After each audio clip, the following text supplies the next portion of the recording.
Assalamualaikum warahmatullahi wabarakatuh. Nama saya Mandari Finawati, NPM 20736024, Program Studi Pengembangan Produk Agroindustri Jurusan Teknologi Pertanian, Politeknik Negeri Lampung. Freezer drying atau pengeringan beku. Alasan saya memilih judul tersebut karena freezer drying merupakan salah satu metode pengeringan yang mempunyai keunggulan dalam mempertahankan mutu hasil pengeringan. Pendahuluan, freezer drying atau pengeringan beku merupakan salah satu teknik pengeringan pangan. Proses pengeringan beku mulai dikembangkan pada saat Perang Dunia Kedua sebagai teknik pilihan untuk pengawetan plasma darah guna keperluan darurat di medan perang. Dengan teknologi pengeringan beku, dimungkinkan diperoleh stok plasma darah yang tidak rusak dan bisa disimpan lama tanpa memerlukan refrigerasi. Setelah Perang Dunia Kedua berakhir, teknologi ini kemudian diaplikasikan untuk pengembangan produk-produk untuk konsumen umum. Produk pangan pertama yang diproses dengan teknologi pengeringan beku adalah kopi, khususnya kopi instan.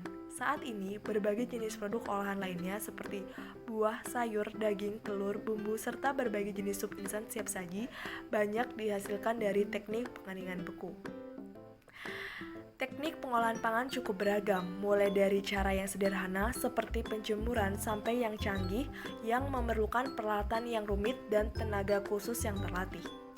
Pengeringan memberikan manfaat lain yang penting selain melindungi pangan yang mudah rusak, pengurangan air, menurunkan bobot, dan memperkecil volume pangan. Pengeringan juga memudahkan penanganan, pengemasan, pengangkutan, dan konsumsi. Alasan menggunakan freezer drying atau pengeringan beku. Karena freezer drying adalah suatu metode pengeringan yang mempunyai keunggulan dalam mempertahankan mutu hasil pengeringan, khususnya untuk produk-produk yang sensitif terhadap panas.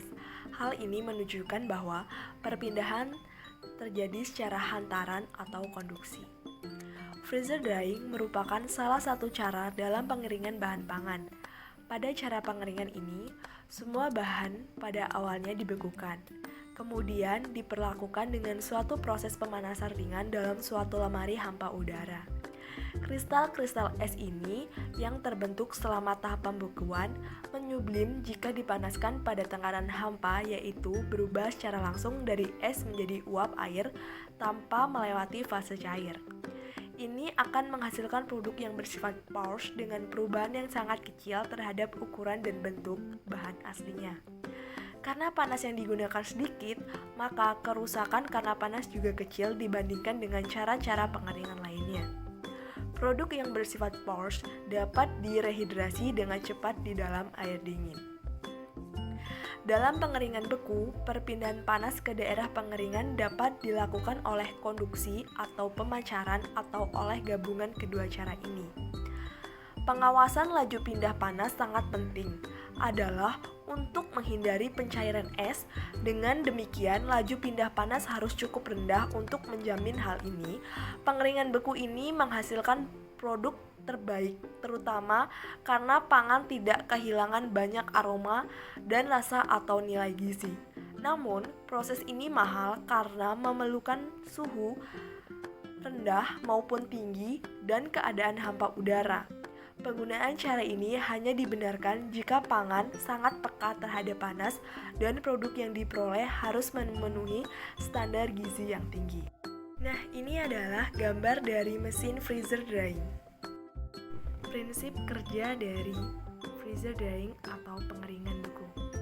Prinsip kerja freezer drying adalah menghilangkan kandungan air suatu bahan yang telah beku atau menjadi es tanpa melalui fase cair terlebih dahulu.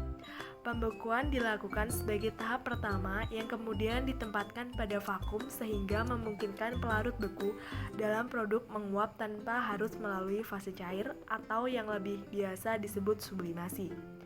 Panas diberikan untuk membantu mempercepat proses sublimasi. Selanjutnya, kondensor dengan suhu rendah akan menghapus pelarut yang menguap di ruang vakum dengan mengubahnya kembali menjadi padat. Manfaat freezer drying atau pengeringan beku. Manfaat dari freezer drying atau pengeringan beku adalah digunakan untuk mengeringkan bahan pangan maupun non-pangan.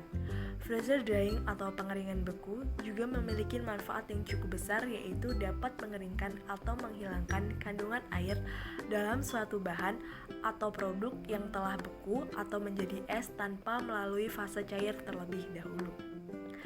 Kelebihan freezer drying atau pengeringan beku.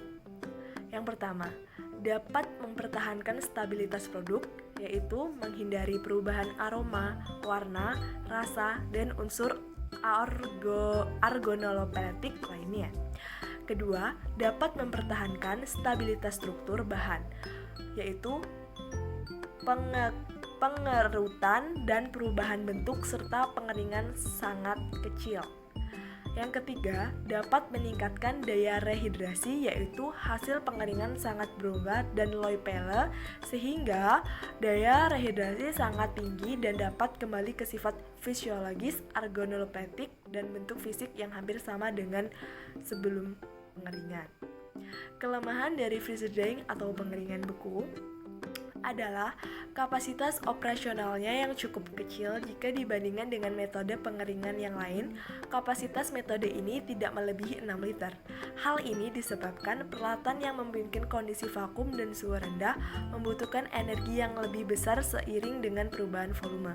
Selain itu, harga alat dan biaya operasional yang cukup mahal menyebabkan metode ini hanya digunakan untuk pengeringan bahan pangan yang bernilai tinggi, semisal rempah dan tumbuhan herbal dalam pembuatan formulasi parfum. Saran, seharusnya freezer drying atau pengeringan beku memiliki harga jual yang lebih terjangkau agar para UKM dapat membeli dan menggunakan freezer drying tersebut, serta kapasitas operasional freezer drying harus ditambah atau dimaksimalkan. Daftar pustaka. Nah, di atas adalah sumber-sumber referensi dalam pencarian materi freezer drying. Sekian dari saya, semoga bermanfaat. Terima kasih. Wassalamualaikum warahmatullahi wabarakatuh.